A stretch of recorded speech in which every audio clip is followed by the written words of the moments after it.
तू देणार असशील ना तर संतांची संगत दे. शेवटी तुकोबारायांची मागणी परमात्म्यानं पूर्ण केली. पण पूर्ण केल्यानंतर तुकोबारायांच्या समोर देव म्हणू लागला, तुकोबा विचार करा तुम्ही काय मागताय.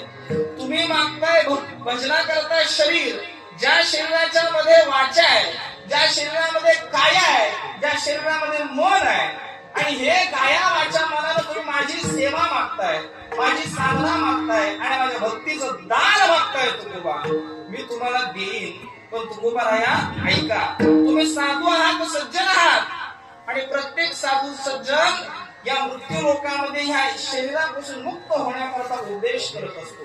आणि तुकोबाराया तुम्ही याच शरीराची लालसा धरताय आणि गर्भवासाच्या दुःखामध्ये तुम्ही पुन्हा एकदा ते दुःख तुम्ही मागताय.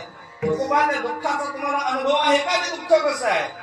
तर तुकोबारायांसमोर परमात्मा सांगू लागला, तुकोबा हे दुःख फार भयानक आहे, कारण ह्या दुःखातून सुटण्याकरता सर्वांचा सायास आहे, तरीही तुम्ही हे दुःख का मागताय. तुकोबाराय म्हणतात, देवा विश्वामध्ये हा एकमेव असा देह आहे की या देहाच्या माध्यमातून तुझं आणि माझं जर एकरूप कुठलं होत असेल तर त्याला कारणीभूत हा देह आहे.